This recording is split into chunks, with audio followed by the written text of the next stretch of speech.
In this video, I'm going to be deriving a special relation between alternating and also later non-alternating series and continued fractions, so we can get some new continued fraction representations for irrational constants defined by these infinite series.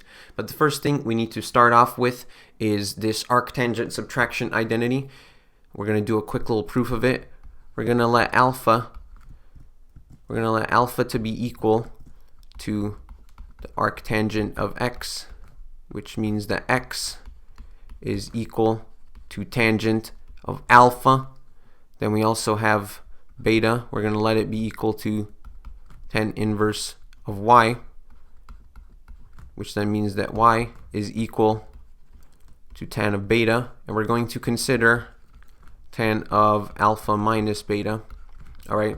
Now we know that this is sine of alpha minus beta over cosine of alpha minus beta. And if you expand this and then divide both numerator and denominator by 1 over cos alpha cos beta, we're going to get tangent back. We're going to get in terms of tangent, we get tan of alpha minus tan of beta all over 1 plus tan alpha tan beta. So what we want is alpha minus beta. So if we just take arctan on both sides and noting that x is tan alpha and y is tan beta, we're going to get tan inverse of x minus tan inverse of y is equal to tan inverse of x minus y over 1 plus xy. All right. Now, what we're going to want to do, we're going to basically try and make an alternating series out of adding more and more terms and get this sort of continued fraction going. So, if we consider instead the reciprocals here, tan inverse of 1 over x, minus tan inverse of 1 over y. And we know by the identity this is going to be tan inverse of 1 over x minus 1 over y over 1 minus 1 over xy. Okay? Now we're going to rewrite this a bit, take the reciprocal and simplify this out, right? We're going to do 1 over the reciprocal of this, so we're not changing anything. We're going to have tan inverse of 1 over xy plus 1 over y minus x.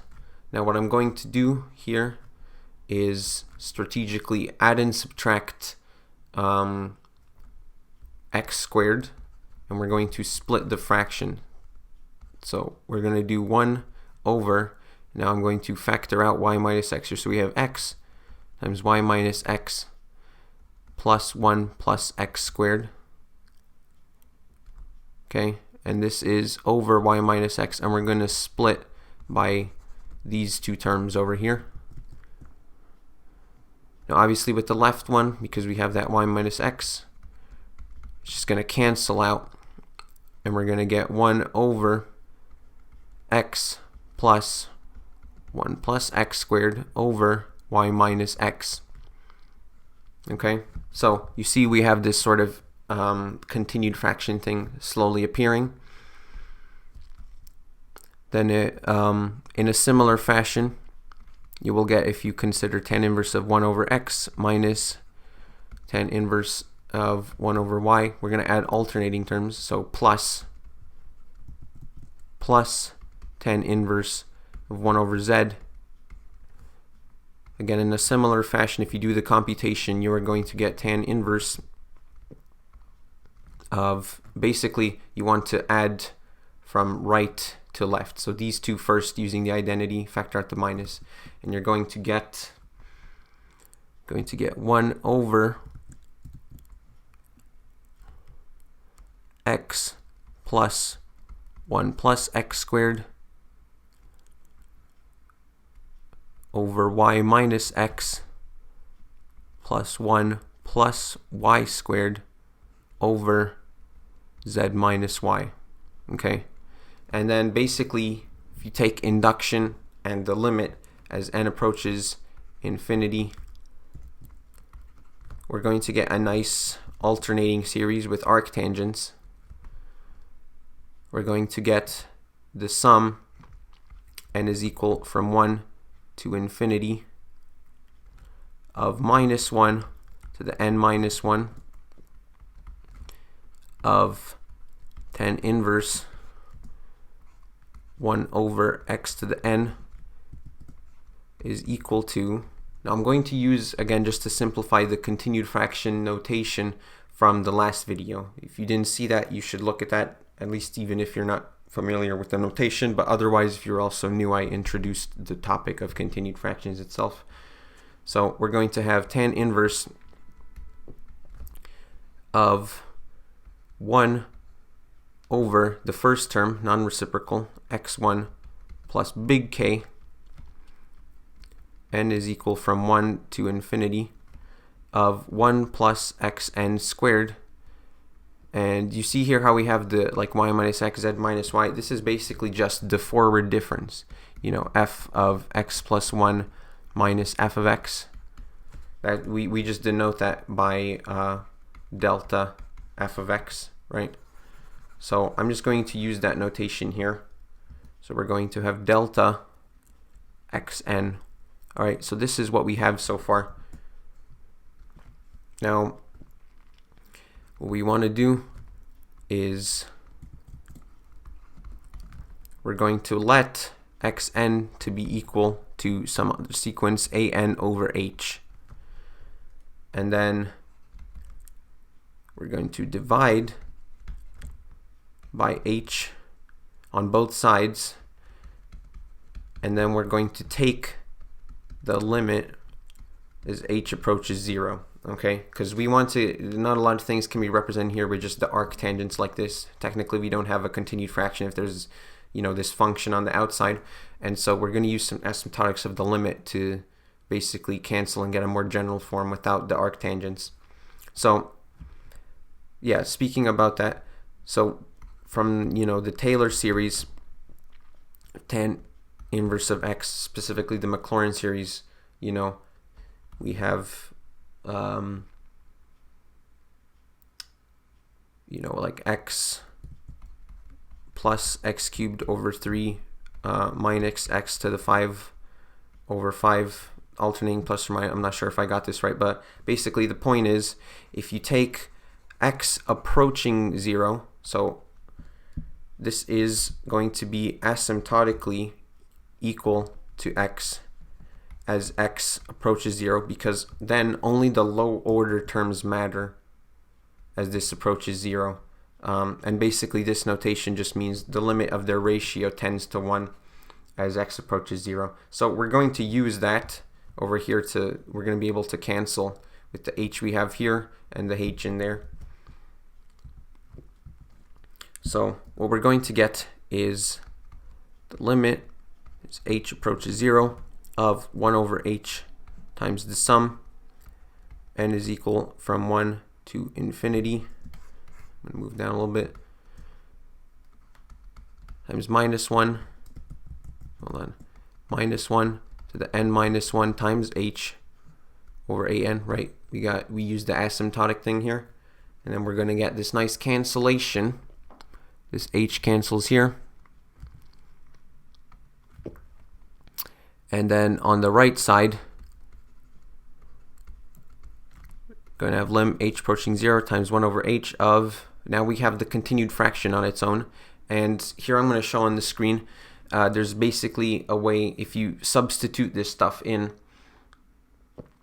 you can multiply nested numerators and denominators by a sequence where they basically all cancel out to 1. So this transformation, you know, it doesn't change anything, but what it does is it makes it nicer with the fact that we're going to change everything inside the continued fraction to still be integers for their numerators and denominators, and not like also fractions themselves inside the fraction. We want all of those to be integers. So if you just use the equivalence transform with just c of n is equal to h, if you just use that, then we're going to get this simpler form where we have h's everywhere on the top. So we're going to have h at the top.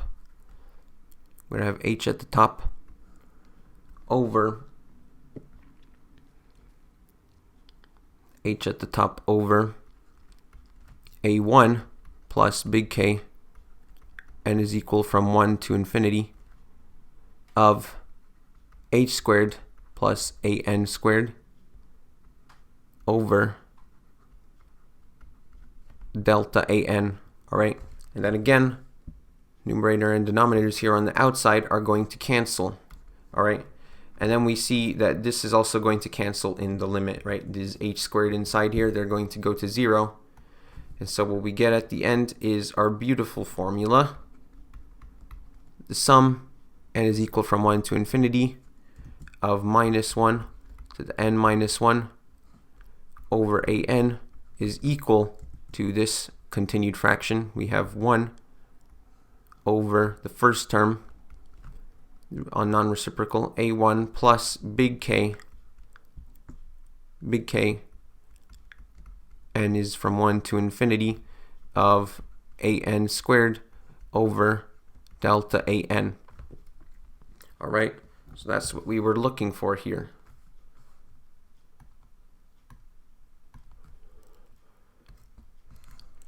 Okay, now I'm going to give some examples. All right, we can have over here, for example, for pi, you know, given the Maclaurin series for arctangent, you know, we have pi over 4.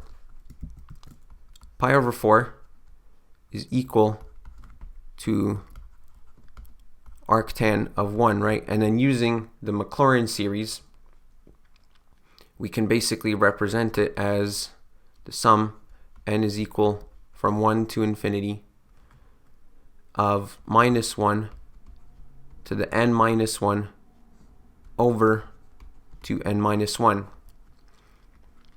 And so then multiplying by 4 on both sides and using our identity, we're going to get this nice continued fraction for pi with a pattern, which I've shared in an Instagram story before.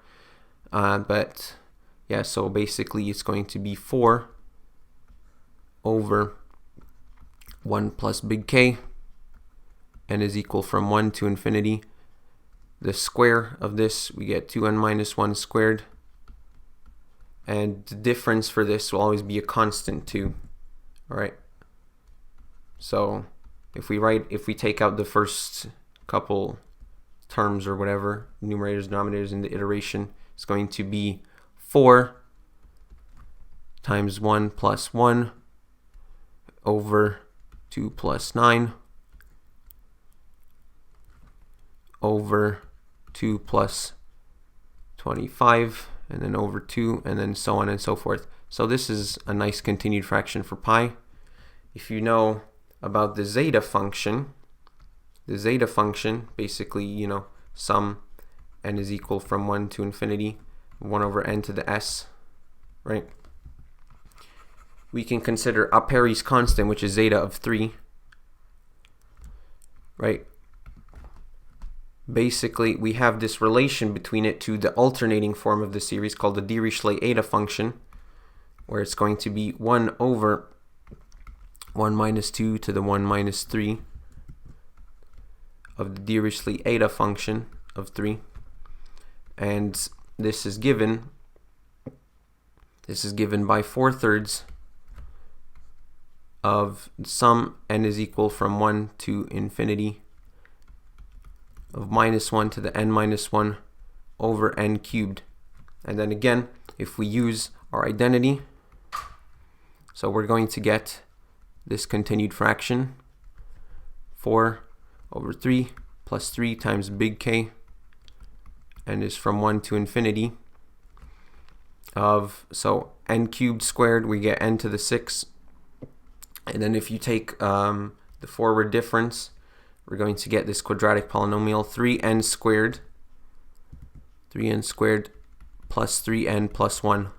Then again, the first couple numerators and denominators, we have 4 over 3 plus 3 over 7 plus 64 over 19, and so on and so forth. Okay, so when it grows quite well over here, it should be a little bit faster to get to the value.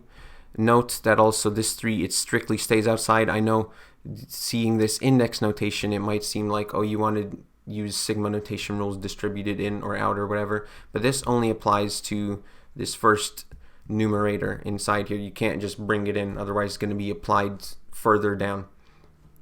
Now we also have the non-alternating extension. So basically we're going to consider, so we want one for this type of series, non-alternating, 1 over an. Alright, now note, we can try and get our structure just by multiplying and dividing numerator and denominator.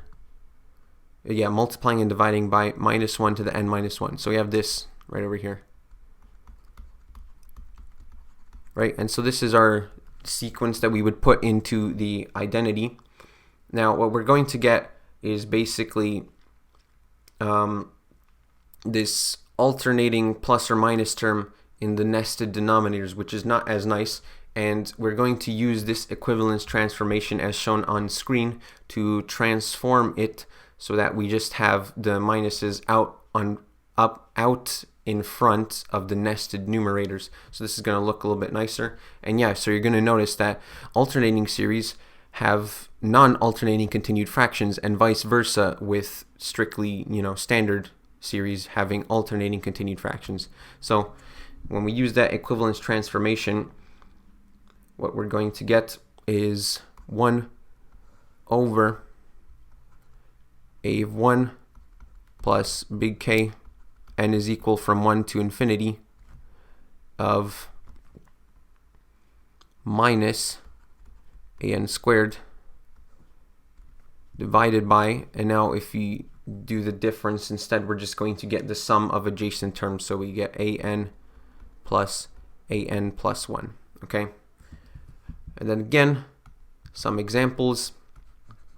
For example, we have E can be defined from, again, the Maclaurin series, n is equal from 1 to infinity of 1 over n minus 1 factorial.